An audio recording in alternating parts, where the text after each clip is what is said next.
여야 모두 인적 갈등에 휩싸였습니다. 여당인 새누리당은 사람을 바꿔야 한다는 인적 쇄신에, 야당인 민주당은 안철수 캠프와의 인적 전쟁에 빠져 있는 상태인데요. 민주통합당 현역 의원으로는 처음으로 어제 송호창 의원이 민주당을 탈당하면서 안철수 캠프에 합류했습니다.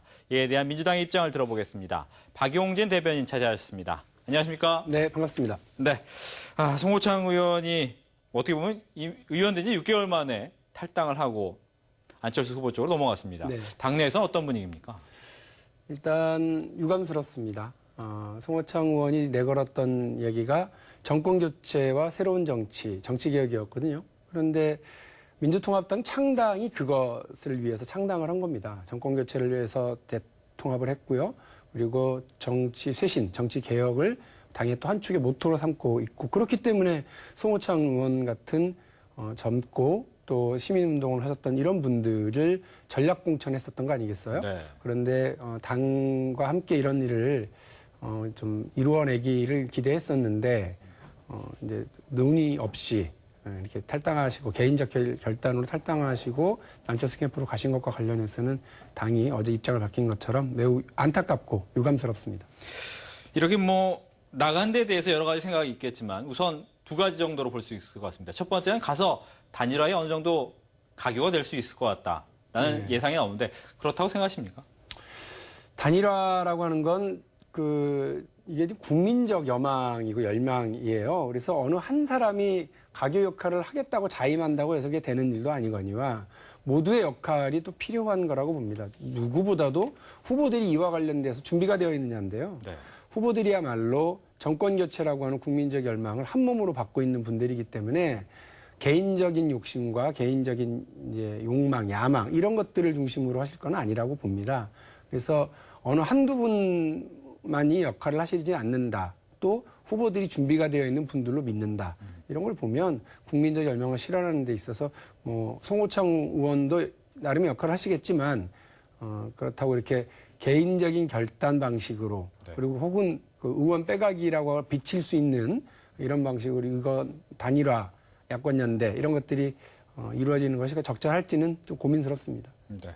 지금도 말씀을 하셨지만 의원 빼가기가 될 수 있다. 이런 부분도 지적이 되고 있습니다. 특히 네거티브를 막기 위해서 가겠다라는 것도 송호창 의원이 얘기를 했기 때문에 의원 빼가기의 모습으로 비춰지는 건 아니냐. 이런 부분은 어떻게 보시는지요? 그냥 팩트 자체잖아요. 네. 의원을 빼가기냐 아니냐를 넘어서서 송호창 의원의 어떤 뜻은 이해하려고 노력을 합니다, 저희가. 그러니까 본인이 무슨 개인의 출세와 개인의 정책 전망을 중심으로 해서 이른바 철새 정치 비슷하게 이렇게 가르치는 것은 아니라고 믿어요. 그런데 송호창 의원이 말씀하신 것처럼 실질적으로 150명에 가까운 새누리당의 의원들이 안철수 후보를 공격하고 이걸 그냥 지켜보기에 너무 가슴이 아팠다, 자기가. 그래서 송호창 의원이 가서 그것을 일정하게 함께 그 비를 맞으려고 하는 자세라고 하는 점은 이해를 합니다. 하지만 송호창 의원과 관련해서 많은 비판이 있는 이유는 송호창 의원이 안철수 후보와의 정치적 의리와 신뢰는 지켰을지 모르지만 민주통합당의 당원 그리고 민주통합당을 지지한 많은 국민들과의 정치적 신뢰는 일정하게 좀 금이 간 이런 결단이셨어요.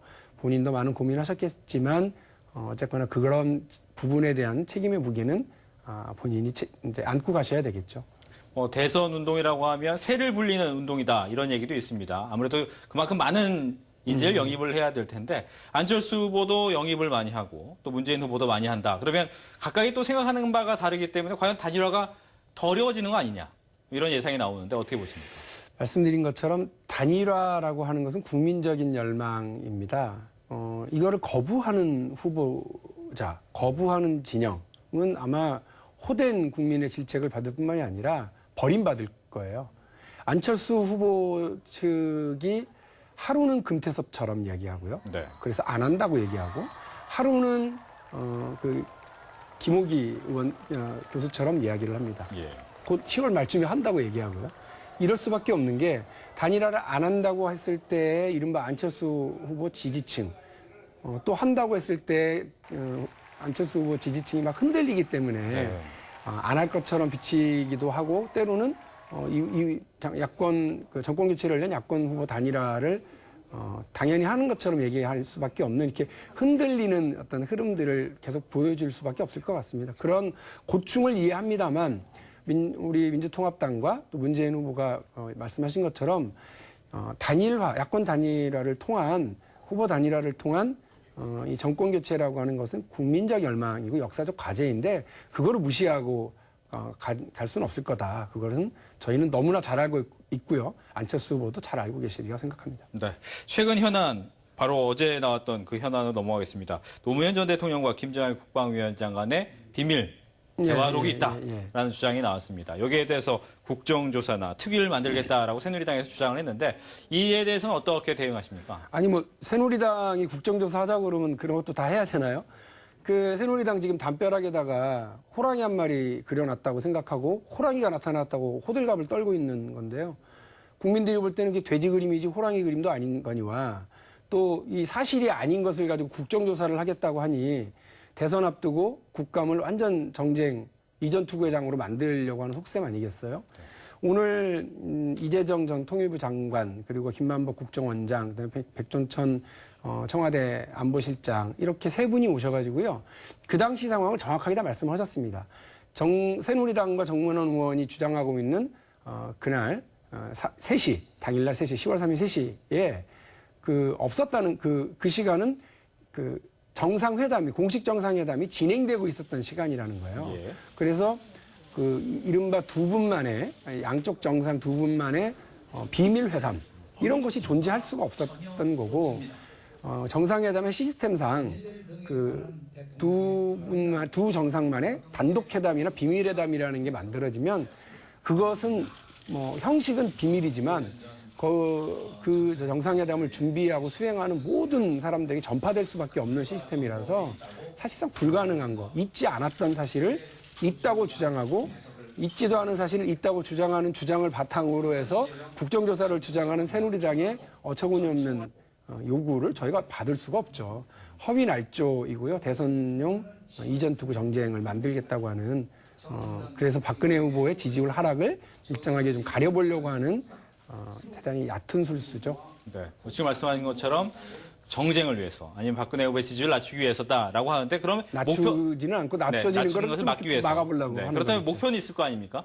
어떤 문재인 후보의 어떤 부분을 가지고 얘기를 하기 위해서라고 생각이 되는데 어떤 부분일 것 같습니까? 그 대통령 선거 때가 되면 꼭 나타나는 게 있죠. 간첩이 나타나든지 뭐 잠수함이 나타나든지 아니면 북과 관련한 허황된 얘기들을 주장하든지 그렇습니다. 주로 그것이 여당 쪽에서 지금의 새누리당과 한나라당에서 해오던 방식인데요.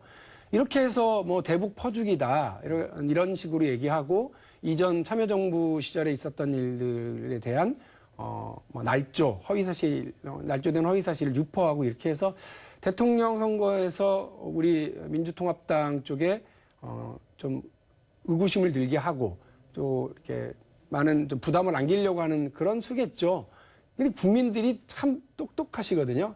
다 알아요. 이런 그 얕은 술수에 대해서는 이미 다 알고 계시고 그리고 무슨 뭐 백조 퍼주기 뭐 이런 얘기도 지어내시고 고생들 많이 하시던데요. 주로 그런 것을 이제 오늘부터 보니까 이한구 원내대표가 앞장서세요. 새누리당에서조차 쇄신 대상 1호, 퇴진 대상 1호로 지목되시던 분이 또 정쟁을 앞장서셨으니까 이제는 뭐 새누리당 안팎에서 국민들에게 퇴진과 쇄신 대상으로 몰리시지 않을까 우려됩니다. 그 여당의 원내대표시면 그 국감이라고 하는 국회의 본연의 임무에 좀 충실하실 수 있으면 좋겠어요. 이런 정쟁 만들지 않았으면 좋겠고요. 네. 끝으로 쇄신 얘기하셨으니까 민주당에서도 이제 쇄신하면 떠오르는 것이 친노그룹의 쇄신 부분이 가장 많이 나왔습니다. 이 부분 어떻게 잘 되고 가고 있다 이렇게 보시는지요? 아니 저희들 그 이른바 친노 인사들로 지목되고 있는 사람들 주로 비서실이나 뭐 팀장급이라는 거 아닙니까? 근데 팀장급은 제가 잘 모르긴 합니다만 100명은 넘을걸요? 그 중에 몇 명이 들어간 거 관련해서 이렇게 뭐 말이 많아지는 걸 잘 이해할 수가 없고요. 오히려 새누리당 같은 경우는 친박 그 이선 후퇴하라 뭐 이런 얘기가 있으니까 원조 친박 김무성 의원을 앞장세우고요. 또 쇄신해야 된다 이렇게 얘기를 하니까 강경보수 인사들, 영남 패권론자들 이렇게 또 거론되고 있지 않습니까? 적절하지 않은 것 같고요. 그래서 그 새누리당이야 뭐 새누리당이 알아서 잘 하시겠고 저희의 경우는 어쨌거나 그 경선 과정에서 이제 다른 후보 경쟁을 했던 후보분들 그리고 당의 많은 인사들이 다 결합을 하고 계셔서요. 이렇게 어떤 한 뭐 계파, 노선, 뭐 일부 인사들에게 그 권한이 집중되거나 또 선대위가 휘둘리거나 이런 일은 없을 겁니다. 안심하셔도 됩니다. 알겠습니다. 지금까지 민주통합당 박용진 대변인과 이야기를 나눠봤습니다. 오늘 말씀 고맙습니다. 네, 감사합니다.